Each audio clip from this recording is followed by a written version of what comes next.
Chers amis téléspectateurs et auditeurs, bonjour.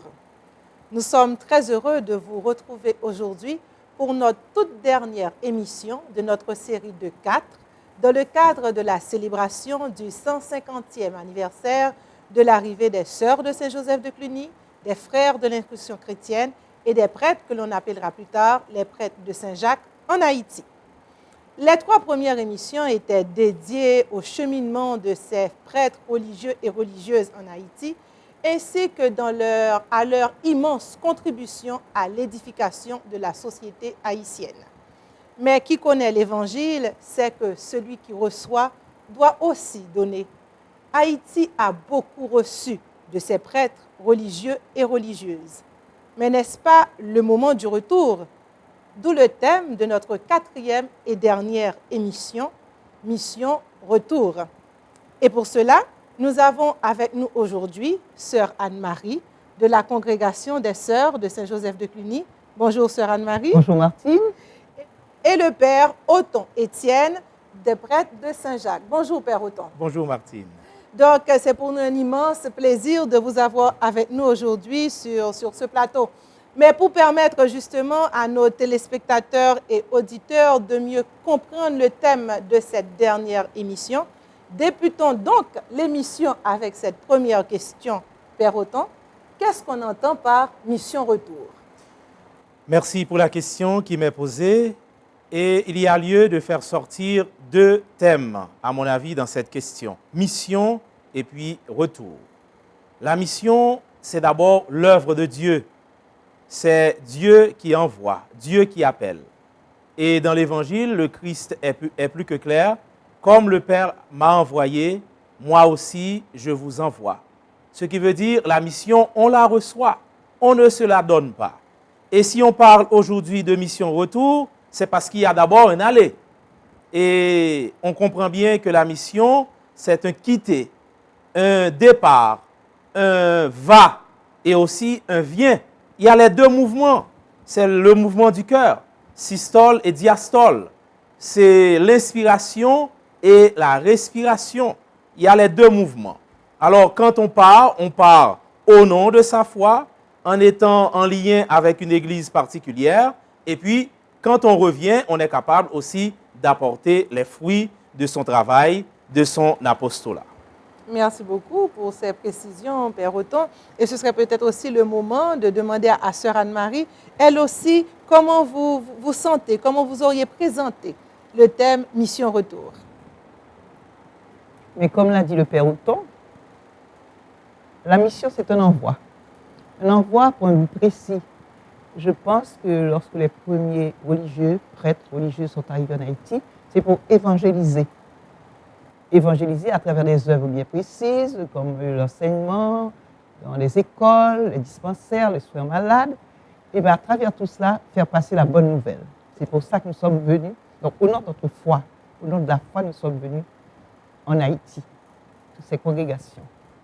Et nous, comme vous l'avez dit, nos devanciers ont beaucoup donné à Haïti. Et nous nous souvenons particulièrement des jeunes de 23 ans, 24 ans, 25 ans, qui n'ont pas craint de donner leur vie à Haïti, qui n'ont pas eu peur de venir, d'affronter le climat dangereux, meurtrier d'Haïti. Et nous nous en souvenons avec reconnaissance. Et nous avons peut-être le devoir de retourner aux sources pour témoigner notre gratitude à l'égard de nos devanciers et de nos devancières. C'est une sorte de visitation peut-être que nous sommes amenés à faire dans le sens biblique du terme, aller en pèlerinage aux sources et aller dire merci. Père Othon, est-ce que pour une meilleure édification de nos téléspectateurs et auditeurs, qui écoutent nous là, je dis, est-ce que thème mission retour là, voulait dire que sœurs, frères, prêtres qui en Haïti a pour retourner en Europe? Est-ce que c'est ça, ça voulait dire tout? Pour nous autres prêtres de Saint-Jacques, ça s'inscrit dans cette logique. Donner et recevoir. Même Jean, par le passé, était gagné un pile missionnaire qui t'a quitté la caillou, famille, pays, qui t'a venu en Haïti, jodi a Haïti, au nom de sa foi, li aller à l'extérieur, li proposer bonne nouvelle là, li constituer un lien avec église particulière dans le pays que yo yé. Nous-mêmes dans la Société Père Saint-Jacques, depuis quelques années, c'est mouvement ça. Nous t'ai accueilli un pile missionnaire qui sorti dans le pays de la France et jodi a gen un pile qui allait en France, gen un pile tout qui allait au Brésil parce que Père Saint-Jacques yo missionnaire dans 3 pays, Brésil, France et Haïti. Et nous comprenons que dans la mission, il y a un dialogue, il y a un échange, il y a une disponibilité membre Père Saint-Jacques pour aller simailler l'évangile là, tout côté au passé. Merci beaucoup, Père Othon, pour ces précisions. Je retourne encore maintenant vers Sœur Anne-Marie pour qu'on comprenne peut-être l'importance pour des congrégations qui ont bénéficié et qui continuent de bénéficier des bienfaits des actions et des missionnaires en Haïti. Quelle est donc l'importance de ce retour, selon vous? L'importance de ce retour, je disais tout à l'heure, d'avoir témoigné notre gratitude, dire notre magnificat sur les lieux mêmes du départ. Et puis, c'est un signe que nous sommes sortis que nous sortons d'une mentalité insulaire pour nous ouvrir à d'autres horizons. Au fond, nous avons compris que la mission n'est pas à sens unique et que nous pouvons apporter de ce que nous avons reçu. D'autant plus que notre congrégation est une congrégation internationale, la mission prend une allure mondiale pour nous. C'est catholique, universel. Et peut-être qu'au point de départ, les Haïtiennes n'étaient pas prêtes à quitter leur pays, un peu chauvin pour aller ailleurs. Mais maintenant, nous savons que si nous sommes là, on peut nous demander à n'importe quel moment de partir ailleurs. Nous le savons, nous le savons. Et puis, Haïti est un pays pauvre. C'est un pays pauvre, mais nous avons à donner aussi de notre pauvreté. C'est la preuve aussi que nous ne manquons pas de ressources humaines. Nous recevons régulièrement des jeunes filles chaque année et nous sommes à même d'aider aussi notre maison mère, les autres provinces. C'est ainsi que nous avons eu des sœurs au Sénégal, aux États-Unis, en France, bien sûr, il y en a d'autres. Et d'autres. Et d'autres. Et d'autres. Justement, Sœur Anne-Marie, vous venez d'aborder une question qui sera soulevée un peu plus tard, le lien entre mission retour et vocation. Parce qu'en fait, on ne peut donner que ce que l'on a. Mais avant d'arriver à cette question, nous avons demandé à Sœur Anne-Marie tout à l'heure l'importance, n'est-ce pas, de la mission retour. Je ne sais pas peut-être si vous voulez revenir là-dessus, mais par exemple, vous, les prêtres de Saint-Jacques, on peut dire que c'est votre vocation même. Hein? Vous nous l'aviez expliqué en préparant cette émission. Tout jeune haïtien qui veut devenir prêtre de Saint-Jacques sait qu'il ne restera pas en Haïti, qu'il sera appelé à aller ailleurs. Qu'est-ce qu'on emporte avec soi? On se dit que, comme dit Sœur Anne-Marie, Haïti est un petit pays. Ceux qui nous viennent d'Europe, de grandes régions. On se demande, est-ce qu'on peut apporter grand-chose? Votre question me permet de situer davantage notre charisme missionnaire. Dans le premier numéro de la Constitution des prêtres de Saint-Jacques, il est dit « La Société des prêtres de Saint-Jacques est un institut missionnaire, appelé par le Christ et par l'Église, poussé par l'Esprit Saint à partir à la rencontre de leurs frères dans un autre pays, dans une autre culture. » Ceci veut dire qu'un jeune, qu'il soit en Haïti, au Brésil ou en France, s'il est en lien avec notre institut missionnaire, il sait un jour ou l'autre qu'il quittera son pays pour aller travailler à l'extérieur. Et travailler à l'extérieur, ça veut dire quoi? Être porteur de l'évangile. L'apôtre Paul a une expression pour dire être ambassadeur du Christ, être pour constituer un lien avec les églises particulières et à la fois être acteur et témoin de l'église là où nous sommes. Les prêtres de Saint-Jacques, ils s'engagent dans la pastorale qui leur est proposée dans le diocèse où ils sont engagés. Il n'y a pas de pastorale propre dite de Saint-Jacques. Au contraire, on fait l'église, on constitue l'église dans la mesure où nous sommes en partageant les joies, les souffrances, la langue, et la culture, le dynamisme des populations avec lesquelles nous essayons de construire l'église du Christ. Et cette mission retour, pour nous autres, elle est porteuse dans la mesure où on apprend beaucoup. On donne, on reçoit beaucoup qu'on en donne.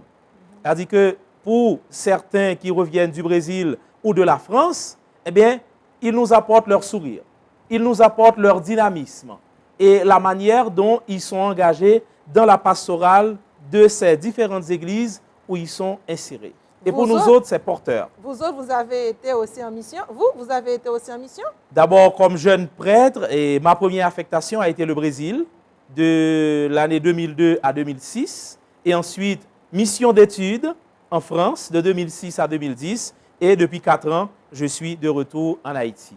Et je crois que je ne serai jamais le missionnaire que je suis si je n'avais pas été baigné, pétri de cette culture au Brésil, où j'ai appris à accueillir les gens, à les comprendre et à me relationner davantage avec eux. Merci beaucoup, Père Othon. Donc, on l'a compris, amis téléspectateurs et auditeurs, dans le cadre de cette dernière émission, nous parlons justement de ce que Haïti, qui a tant reçu des prêtres, des frères et des sœurs, eh bien, donne en retour. Et comme je l'ai dit tantôt, en réponse à une remarque de sœur Anne-Marie, on ne donne en fait que ce que l'on a. D'où le lien donc entre mission, retour et vocation en Haïti. Et cette question justement qui me vient à l'esprit, et sœur Anne-Marie, il y a-t-il encore, parce que beaucoup de vocations, en tout cas chez les sœurs de Saint-Joseph de Cluny, parce qu'on peut se dire que on peut se mettre en tête qu'il y en a peut-être de moins en moins. Nous n'avons pas à nous plaindre. Nous n'avons pas à nous plaindre. Nous avons régulièrement, chaque année, des jeunes filles qui viennent frapper à notre porte. Cette année, nous en attendons 5. C'est pas mal. Nous avons 15 junioristes. Nous avons une novice en formation en France.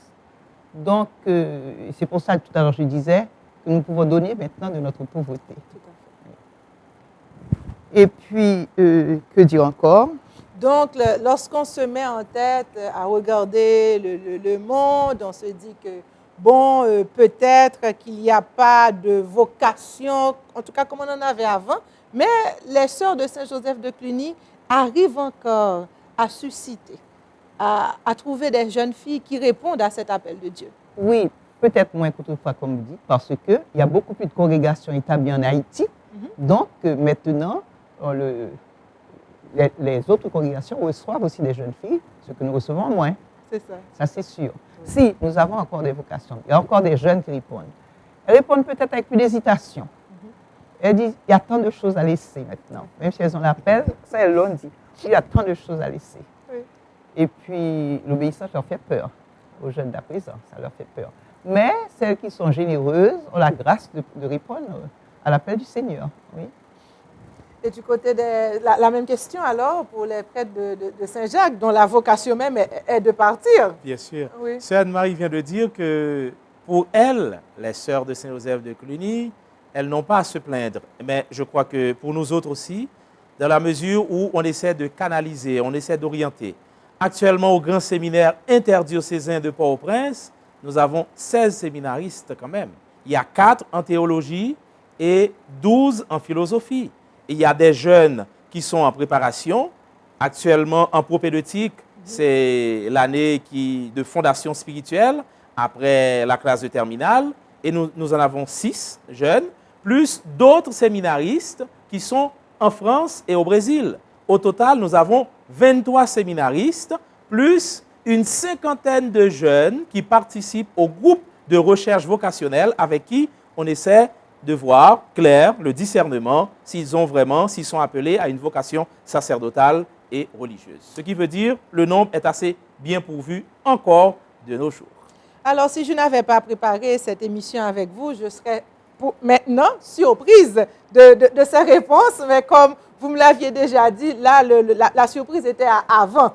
Donc, d'où la question quand même à se poser, comment expliquez-vous, on replace encore dans le contexte actuel de société, d'internationalisation, de beaucoup d'autres autre chose, activité à quitter, comme vous l'avez signalé, Sœur Anne-Marie, que chez nous, en Haïti en tout cas, on arrive encore à répondre à cet appel.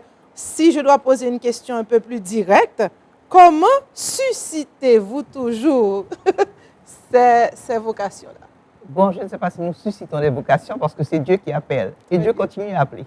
Voilà. Il continue à appeler et les jeunes répondent. Pas toutes celles qui sont appelées, ça c'est sûr, loin de là. Parce qu'il y a toujours une hésitation. Je pense à mon cas personnel. J'ai bien mis 2 ans à dire oui au Seigneur, 2 ans à essayer d'oublier cet appel-là, et dire pourquoi moi, pourquoi pas une autre. Oui. Bon, mais le Seigneur est toujours vainqueur. Pas toujours, il y a eu le jeune homme riche, mais enfin, quand on essaie de voir tout ce qu'on peut faire d'utile dans la vie religieuse pour les autres, c'est une vie pour les autres, pour Dieu et pour les autres, c'est une dose totale de soi. Alors, on pense aux cris de détresse de ceux qui sont autour de nous. Nous avons actuellement les enfants des rues, il y a les prostituées, il y a les familles disloquées, il y a tant de misère que si notre vie peut être utile à soulager celles des autres, à éclairer celles des autres, à guider, à réconforter, ça vaut la peine de donner sa vie. Donc peut-être que les jeunes filles qui entrent actuellement, elles ont compris ces cris et elles veulent y répondre. Très bien, très bien. Alors, la même question aussi, Père Othon. Alors, Sœur Anne-Marie m'a dit que l'on ne suscite pas des vocations. Sœur Anne-Marie a raison de me le dire. C'est bien Dieu qui lance l'appel. Mais est-ce que, par exemple, vous n'encadrez pas les jeunes de manière à ce qu'ils peut-être comprennent cet appel de Dieu ou l'entendent? Bien sûr, Dieu passe à travers nous pour réaliser son projet. C'est le projet de Dieu lui-même, c'est lui qui prend l'initiative. Dans les paroisses où nous sommes ou dans les milieux où nous sommes en tant qu'institut missionnaire, nous proposons à des jeunes que nous côtoyons cette vocation. Pourquoi ne pas être prêtre? Pourquoi ne pas être un serviteur de l'Évangile? Et je crois que dans la mesure du possible, il y en a qui répondent généreusement. On a reçu gratuitement, on donne gratuitement. C'est vrai, on est dans un pays ou bien dans un contexte global, mondial de crise, mais il y en a qui répondent quand même. Et pour nous autres, c'est une richesse. Et quand il y a beaucoup de jeunes qui répondent à l'appel de Dieu, eh bien, on est en train de faire ce passage, cette traversée. Haïti donne au nom de sa foi. Les missionnaires que nous envoyons à l'extérieur, ce n'est pas pour de la surenchère. Au contraire, c'est des gens qui pourraient bien servir l'Église de leur pays. Mais ils sont envoyés ailleurs justement pour être signes, pour être collaborateurs de cette Église en Haïti avec les églises particulières vers lesquelles ils sont envoyés. Et il y a tout un processus, un travail, un dynamisme, oui. On fait des choses, mais on sait très bien que l'initiative, c'est Dieu qui la prend et qui l'amène jusqu'au bout. Et excusez-moi peut-être d'insister sur cet aspect. Nous parlons justement de mission retour, mais aussi d'élan missionnaire, mais aussi de vocation. Comment donc expliquer, Sœur Anne-Marie, Père Othon, qu'il y ait encore et toujours ces jeunes qui répondent à l'appel, en tout cas dans notre pays? Comment expliquer, si on peut l'appeler ainsi, ce dynamisme des vocations chez nous? Voilà. Je viens de le dire et je crois fermement à ça. Dieu suscite. Mais il y a un travail qui est fait. Peut-être la manière dont ces instituts ont essayé de semer l'Évangile, proposer la parole, qu'elle soit vraiment accueillie dans les cœurs librement et généreusement. Et on comprend que, bon, pour servir l'Église, il ne faut pas forcément se faire prêtre ou religieux, religieuse. On peut le servir comme en étant marié, comme laïc missionnaire, peut-être c'est un aspect aussi de la question, mais aussi comme prêtre, comme religieux, religieuse. Chère sœur, justement, qu'est-ce qui, selon vous, sœur Anne-Marie, explique qu'il y a encore des jeunes filles qui répondent à cet appel, ce dynamisme que vous avez vous-même identifié, en tout cas chez vous, dans votre congrégation. D'abord, je voudrais compléter ce qu'a dit le Père autant tout à l'heure. Chez nous aussi, il y a des groupes de recherche. Et nous avons des camps vocationnels chaque année. Bon, les jeunes aiment ça, c'est un programme sur eux, mais c'est une façon aussi pour elles de discerner si leur vocation est sûre ou pas sûre. Et puis, ce que nous faisons également, nous leur demandons de faire un apostolat. Elles vont dans des orphelinats. Elles sont allées à l'asile communal dernièrement. On les met en contact avec la misère, en contact avec les besoins. Et je pense qu'on ne peut pas rester indifférent quand on voit des gens qui souffrent. Donc, nous n'avons pas de cours théoriques vraiment sur la souffrance, sur la misère. Nous les amenons voir. Ça peut déclencher un désir de donner sa vie aussi. Ça, nous le faisons. Et je ne sais pas si c'est un rapport avec les missionnaires dont vous parlez ou bien si la question va venir après. Tout à fait, tout à fait. Je pense que Père Othon en a un peu dressé quelques lignes de la prochaine question. Justement, nous avons beaucoup parlé durant ces 3 émissions et aussi au début de cette quatrième et dernière émission de la mission, de la vocation sacerdotale, de la vocation religieuse. N'est-ce pas aussi le moment de se poser la question, est-ce que justement la mission se limite à cela? Est-ce qu'il n'y a pas, comme vous avez signalé, un autre type d'élan missionnaire qui ne serait ni sacerdotal ni religieux?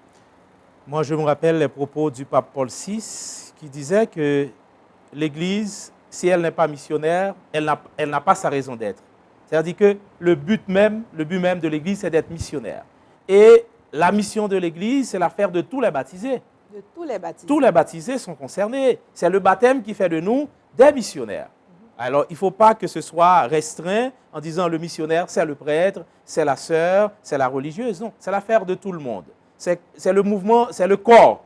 Nous sommes tous les membres de ce corps. Il y en a qui sont appelés à servir l'Église comme étant prêtres, d'autres comme religieux, religieuses, d'autres comme frères, mais on est tous membres de ce corps.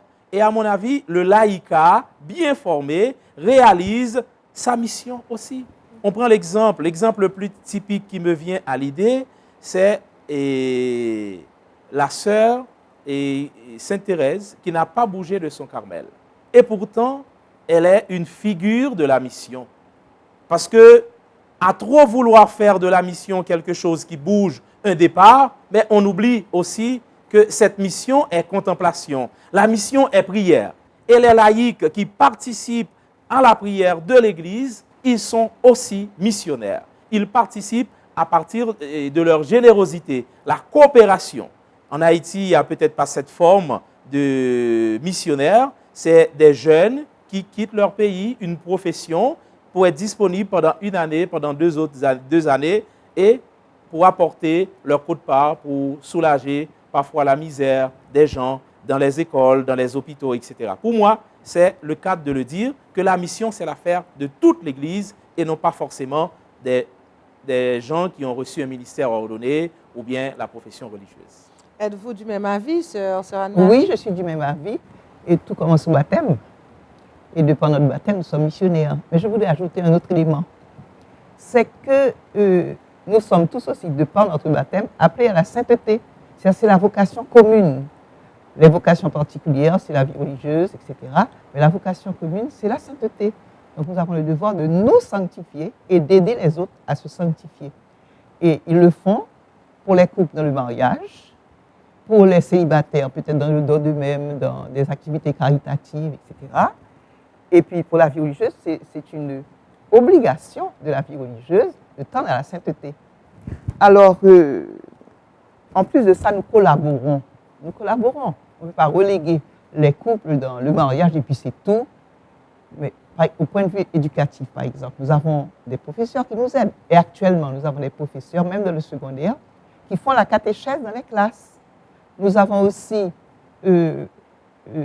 la possibilité de leur offrir un apostolat au patronage, venir faire la catéchèse pour les enfants pauvres le dimanche. Et comme je disais tout à l'heure, aller visiter, c'est sûr, mais dans leur milieu professionnel, ils peuvent témoigner de Dieu en tant que citoyenne aussi, citoyen honnête, citoyen responsable, parents responsables qui donnent l'exemple à leurs enfants, parce que de plus en plus on se plaint de ce qui est donné quelquefois à l'école est défait à la maison par l'exemple. Alors, il y a tout ce programme de sanctification qui est proposé à tout le monde, mais de façon différente suivant les états de vie. Tout à fait. Pense. Tout à fait, Sœur Anne-Marie. Et Père Othon, c'est bien de mettre en avant, hein, on peut dire aussi ce besoin de coopération, hein, de solidarité, de tous les baptisés. Mais avant d'arriver à notre dernière question pour conclure cette émission, je parlerai peut-être maintenant en tant que laïque. C'est clair que le laïque se met toujours en tête que la mission, hein, que la vocation est la chasse gardée et de ceux qui ont consacré leur vie à Dieu et à son service. Vous leur direz quoi aujourd'hui, Sœur Anne-Marie? Vous direz quoi, vous qui vivez avec des jeunes filles, où la maison, où le travail de la maison, comme vous le dites, doit être en complément avec ce message que vous leur transmettez au quotidien? Vous direz quoi aux laïcs parents, à ces pères, à ces mères qui vous transmettent, qui vous donnent avec confiance l'éducation de leurs filles? Donc, je dois m'adresser aux parents, c'est ça? À tous les laïcs. Mais à tous les laïcs. Oui, qui ne comprennent pas que le travail doit être aussi fait avec eux. Le travail ne peut pas se faire sans eux. Nous sommes une grande famille humaine et chacun doit apporter sa quote-part. C'est difficile de faire comprendre cela parce que, comme vous le dites, ce sont les religieux, ça c'est leur affaire, ce n'est pas notre affaire. C'est leur affaire aussi. Parce qu'un jour, ils auront à rendre compte de leur vie. Et certainement, Dieu a un dessein sur chaque vie. Qu'elle soit une vie de consacré, ou une vie de célibataire, ou une vie de personne mariée, nous aurons à rendre compte un jour, non pas de nos péchés simplement ça, mais de ce que nous n'avons pas fait de bien sur la terre. Et en tant qu'être humain, nous avons à nous accomplir totalement. Bien sûr, il y a toutes sortes d'aspects, aspects physiques, intellectuels, artistiques, moraux, bien sûr, mais il y a l'aspect spirituel aussi. Et il y a ce qui donne sens à notre vie. Si la vie d'un homme, c'est de se lever, de manger, de boire, d'aller à l'école, de travailler, etc., et puis c'est ça la vie, de se reproduire et puis de mourir un jour, la vie a un sens. La vie a un sens. Et le sens de la vie, c'est bien Dieu. Nous sortons de Dieu, nous venons de Dieu, nous allons à Dieu. Et en menant une vie, comme Jésus nous l'a demandé, une vie dans l'amour. Son grand message, ça a été « Comme je vous ai aimé, aimez-vous les uns les autres ». Les deux grands commandements, aimer Dieu, aimer son prochain, pas seulement en parole, mais en acte. Donc, je pense qu'il faudrait que tout le monde le comprenne. Nous sommes responsables les uns des autres, nous sommes responsables de notre Église, nous sommes responsables de l'annonce de l'Évangile sur terre, qui que nous soyons, je pense. Merci beaucoup. Père Othon, là, ce sera maintenant certainement la dernière question par rapport à cette émission qui va essayer en fait de mettre en connexion le thème Mission Retour, élan missionnaire, mission aussi des laïcs. Et cette dernière question sera justement comment tous les baptisés, missionnaires d'ici, d'ailleurs, baptisés laïcs, peuvent-ils contribuer ensemble au développement de l'Église d'Haïti? Sœur Anne-Marie a abordé la question de la famille et nous sommes bien justement cette année de la famille. Et l'Église commence à la maison. La famille, c'est l'Église en prière. Et on comprend bien le rôle et l'importance du père, de la mère de famille qui prie, qui éduque. Parce que le père ne se contente pas de donner à manger, à boire, mais il éduque, il enseigne. C'est comme le Christ dans l'Évangile qui dit, le bon pasteur, il connaît ses brebis et donne sa vie. Alors, le premier travail, ce soit fait dans la famille. Une mission d'éducation pour qu'on puisse prier ensemble, on mange ensemble, on travaille ensemble, on éduque aux valeurs. Et pour moi, ça commence par là, c'est la base. Et après, ça peut rejaillir dans la société, dans la communauté, en contribuant généreusement pour le service de l'Église, parce que la grande tendance, c'est de se dire, bon, l'Église, c'est seulement ceux qui participent à la hiérarchie. Mais on oublie que nous sommes l'Église. Et je me rappelle, en Haïti, après 1986, l'Église, c'est nous, nous, c'est l'Église. On participe à la mission de cette Église en étant vraiment membres, engagés. Il n'y a pas de membres plus importants, on est tous membres d'un seul et même corps. Il faut bien qu'on arrive à cela. Et ça peut déclencher justement ce souci de service, de générosité, de coopération dans cette Église dont nous sommes les membres et le Christ est la tête de ce corps. Merci beaucoup, Père Othon. Sœur Anne-Marie, nous ne savons pas si vous avez peut-être le dernier mot. Ah, le dernier mot. Je ne sais pas si c'est un dernier mot. Mais je dirais que parfois se mettre ensemble, c'est une bonne chose. L'idée, par exemple, de se mettre ensemble pour célébrer un événement, comme l'arrivée du 150e, chaque congrégation aurait pu dire « je vais célébrer de mon côté », etc. De s'être mis ensemble, je trouve que c'est une bonne chose. D'abord, ça crée des liens. Ça crée des liens. Et nous nous sommes dit, pourquoi aussi ne pas essayer, à la clôture de ces célébrations, essayer d'avoir un projet commun pour les pauvres. Parce que le pape François insiste beaucoup. Sortir, aller vers les pauvres. Donc, le projet n'est pas encore défini, mais on y pense sérieusement, avoir un projet commun, les 3 communautés, les 3 congrégations, et qui serait un point de départ. J'allais dire un couronnement, un point de départ. Je fais toujours allusion à... On aime beaucoup parler des ancêtres, du passé. Mais je pense qu'il faut s'inscrire dans le présent et dans l'avenir. On aurait pu parler de fondateurs, de fondatrices. Mais elles nous poussent en avant, ils nous poussent en avant. Et ils nous poussent dans le sens voulu par le pape François et nos fondateurs. Anne-Marie Javoué, elle disait que nous sommes là pour instruire les pauvres, les malheureux, aller vers ceux qui ont des besoins et les aider. Alors, moi, c'est le souhait que nous ayons une œuvre commune et que nous essayons aussi de sensibiliser les laïcs, de participer à cette œuvre commune aussi. Nous avons des laïcs qui sont retraités, qui ont fini d'élever leurs enfants.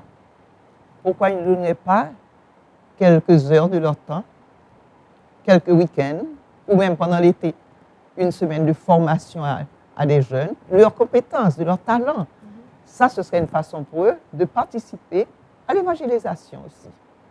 Et puis, il y a des jeunes, le Père disait tout à l'heure, qu'il y a des jeunes qui viennent d'ailleurs pour nous aider. Mais on ne voit pas souvent des Haïtiennes, des Haïtiens qui vont donner 1 an, 2 ans de leur vie. Il faudrait peut-être temps de commencer.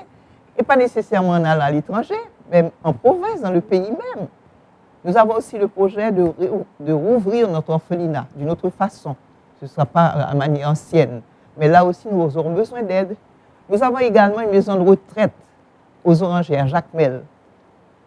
Tous les week-ends, pratiquement, on devrait pouvoir recevoir des groupes. Mais c'est lourd parce qu'en même temps, les sœurs ont l'école. Elles ont une école professionnelle aussi. Elles ne sont pas nombreuses. Si, à certains week-ends, des personnes dévouées se proposaient pour venir aider, ce serait une façon d'aider à l'évangélisation. Parce que c'est une œuvre spirituelle que la retraite. Il y aurait différentes façons pour qu'on puisse donner de son temps. Avec dévouement, ce serait une bonne chose. Merci beaucoup, Sœur Anne-Marie. Merci beaucoup, Père Othon-Étienne. Vous avez eu tous les deux le privilège de participer à cette dernière émission dans le cadre de la célébration de l'arrivée du 150e anniversaire de l'arrivée des sœurs de Saint-Joseph de Cluny, des frères de l'instruction chrétienne et des prêtres que l'on appellera plus tard Père de Saint-Jacques en Haïti. Ça a été pour nous l'occasion, justement, durant ces 4 émissions, de retracer leur parcours, leur cheminement, de vous présenter leur rapport dans l'édification haïtienne, de la société haïtienne et au cours de cette émission aussi de montrer comment l'Église d'Haïti, qui a connu un essor avec cette année 1864, a toujours besoin de tous ses enfants, de tous les baptisés, comme l'ont si bien dit nos deux invités aujourd'hui. Merci encore, chers téléspectateurs et auditeurs, de votre attention. Nous espérons que ces différentes émissions vous ont plu. À bientôt et merci encore.